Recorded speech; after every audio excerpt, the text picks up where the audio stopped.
Hey everyone, DentistJess here. Today I have with me two disclosing tablets. If you've seen any of the rage on the internet right now, it's disclosing time. So what these do is we use them lots in dentistry to actually stain the teeth and stain where we have plaque.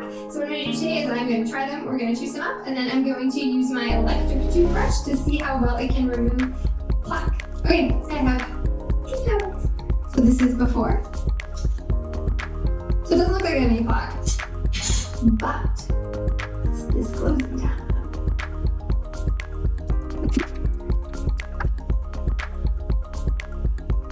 Grab my toothbrush.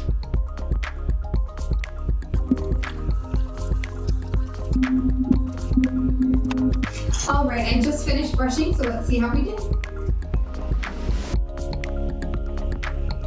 Looking good. If you struggle to clean your teeth and you want to make sure you're doing a good job, make sure to get yourself some disclosing tablets. Check me out on YouTube, DentistJess.com.